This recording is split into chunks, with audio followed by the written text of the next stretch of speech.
I've never talked about this on video before, but today is May 2nd. 13 years ago, my wife and I had twin boys today, Marshall and Spencer. We held them their entire lives. Happy birthday to my boys.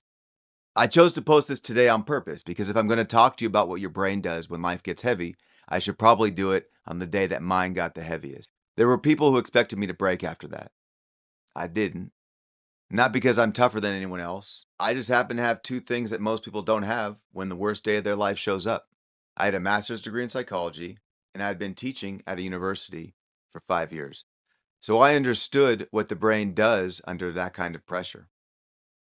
And I'd spent years pushing my body, I've talked about it, past what I thought it could handle, running, endurance stuff, where I learned firsthand what my mind actually does when everything in me is saying, quit. So when that day came, I could look at what was happening inside me and say, I know what this is.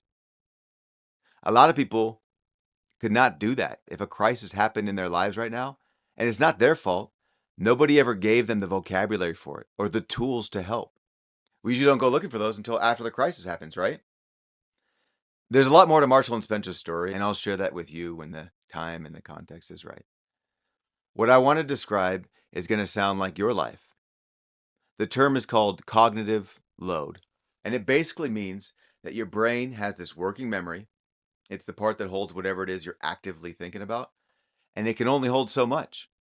It's the same thing that happens to your phone or your TV when you keep clicking around, running a bunch of apps at the same time, and your device starts working slower or glitching, or it could completely freeze. Something very similar happens inside of our brains. Picture a small table. You start stacking things on top of it. Normal things like family, work, bills, and then life happens. And then you start stacking grief and anxiety, things you can't control, self doubt. At some point, the table is full. And the next thing that lands on it, even if it's something small, like a question from your kid or an email from your boss, stuff starts falling off the edges.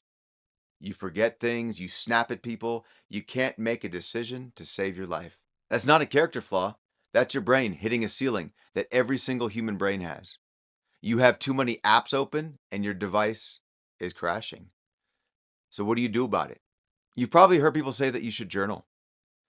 Here's why that actually does work. Take one thing, whatever's sitting at the top of your brain right now, and write it down. I recommend on a piece of paper. There's increasingly more evidence showing heightened brain activity involved when we go back to old fashioned paper and pencil. But of course, if you're in a pinch, just go ahead and open your notes app. When you get something out of your head and you put it somewhere external, your brain actually lets go of it. Psychologists call this cognitive offloading. You're basically clearing a slot on that table. You don't have to solve or fix anything. You just take one of those blocks off. When I do this, when I get something out of my head and onto paper, my brain, it stops circling every time. And if you're walking around thinking something's wrong with you, that you're broken, or that everybody else is handling things better than you are, stop. Your table's just full. And now you know what to call it.